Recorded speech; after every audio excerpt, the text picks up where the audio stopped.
Papaanda rin natin yung kuan, yung sasakyan. Pasuyin mo na by on off on off. Okay. So on off natin para magkaroon ng supply kasi naubusan siya ng fuel. So magpa-pump muna yan dito para magkaroon ng supply para ma-start yung makina. So try natin. Yan, on off on off. Mga ilang beses na? Unom. Sige. Start natin. Try natin pa startin. Start natin. Okay. Yun. May start na. Pero namatay lang. So baka kulang lang siya ng supply pa. So on off lang natin para magkaroon ng pressure doon sa fuel lines. Kasi nga naubusan to ng gasolina. Kasi hindi na gumagana yung pump natin. So ubos yung gasolina. So kailangan meron siyang pressure. Fuel pump. Mag-under yung fuel pump natin. Magkakaroon siya ng pressure dyan sa fuel lines. So on off lang muna natin.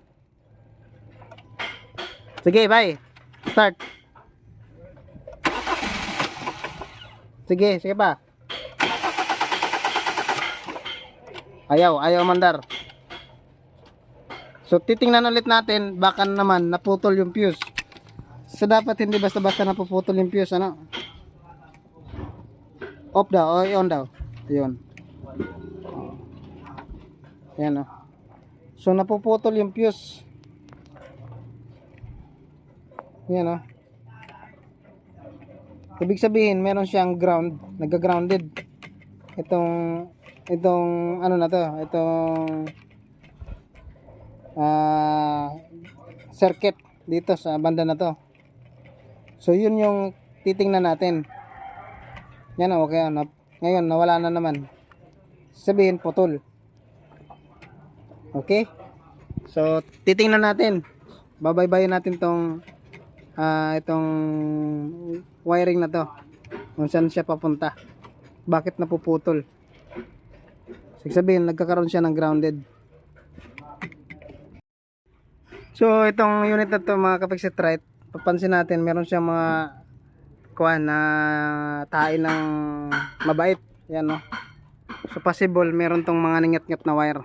So titingnan natin kasi pumuputok yung kuan, yung fuse. So base dito sa ano natin, sa wiring diagram, ayan. Yung sinusupplyan na tong fuse na to, hindi lang yung relay, fuel pump relay. Meron siyang sinusupplyan din na dito sa oxygen sensor natin. Yan, yung dalawa. So titingnan natin tong oxygen sensor, baka dyan nagkakaroon na siya ng ground.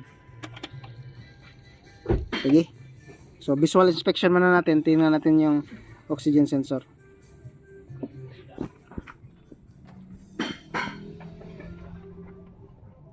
So nandito yung oxygen sensor natin. Yan.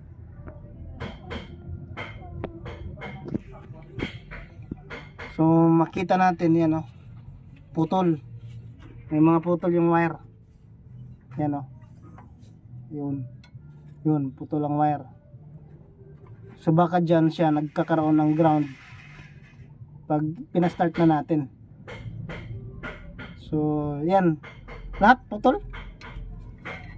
Dalawa lang or kuwan? Pati lahat? Tanan. All? Oo. Tanan. Lahat putol. So yung galing yung supply niyan, yun yung titingnan natin na sana. Okay? Hindi siya nag-check engine, ano? Grabe.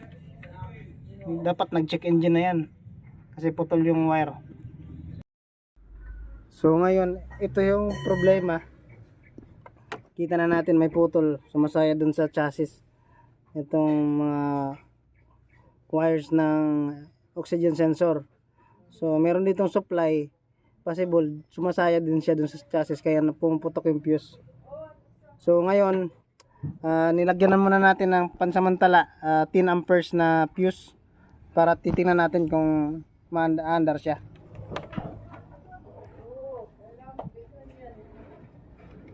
Okay, paki-on daw bay. So on natin, tingnan natin kung yan. Okay. So gumagana. Off daw bay. On off. On. Yan, goods. On. Off. So dito, titingnan natin kung mapuputol pa rin yung fuse. Pero possible yan yung problema na. So isusubukan natin siyang ulit i-start kung magtutuloy-tuloy na yung andar.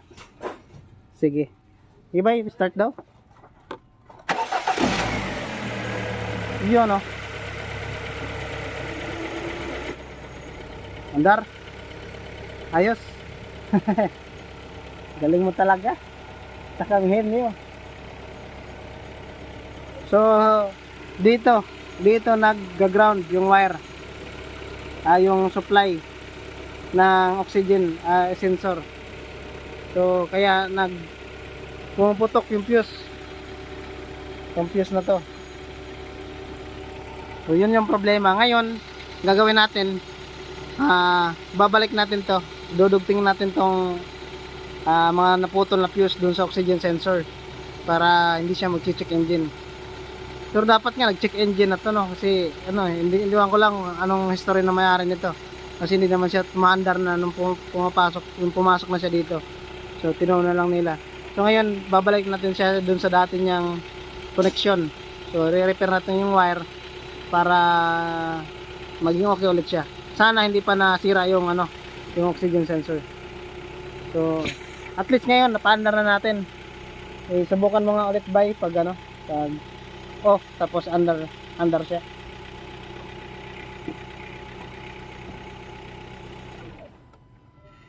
Okay. Andar. Yun. Ayos. So, yun na lang yung gagawin natin mga kapiksit right. Kakabit na lang natin yan. So, at least napaandar na natin. Hindi naman pala fuel pump yung problema. Hindi yung sa wiring. So, mga ganitong kuan, mas maganda talaga pag proper diagnosing yung gagawin natin. Kasi para maiwasan natin yung mga trial and error. So, for example, ito. Kala mo fuel pump yung problema pero hindi pala. Kasi kadalasan sa mga gasoline, ganyan yung problema. Pag namatay siya while tumatakbo ka, unang isipin mo yan, possible fuel pump yung hindi na gumana o nasira na yung fuel pump mo. Pero iba, itong na to, yung wiring pala yung may problema. Tapos masyado pang masyadong tricky. Kasi hindi lang okay yung fuel pump fuse, pero yung may isa pa pala dun sa sensor na nakakabit din, connected siya dun sa fuel pump natin. So yun nga, sabi ko kanina, maganda yung may proper diagnosing talaga tayo para iwas yung hula-hula, mapagastos yung may-ari na yung problema ay lang pala, wiring. So ngayon, i-double check na lang namin to, tapos paanda rin, tapos road test, tapos yun, papalitan na rin natin siya ng 15 ampere na fuse. So meron tayo dito 15 ampere na fuse para mabalik siya dun sa dati niyang recommended ng amperahe. So patayin ulit natin, tapos namin, double check na lang, na lang namin to, ayusin na lang yung mga wirings. So yun lang mga kapiksit right. So sana may natutunan na naman kayo dito sa aming panibagong video tungkol dito sa Hyundai Tucson na namatay tapos ayaw nang umandar while moving yung sasakyan. So yun, sabi ko dito kanina, proper diagnosing yung kinakailangan para maiwasan natin yung malaking gastos. Kasi yung fuel pump medyo may kamahalan din yan, lalo na pag original yung bibilhin natin, yung assembly. So yun lang, maraming salamat and God bless.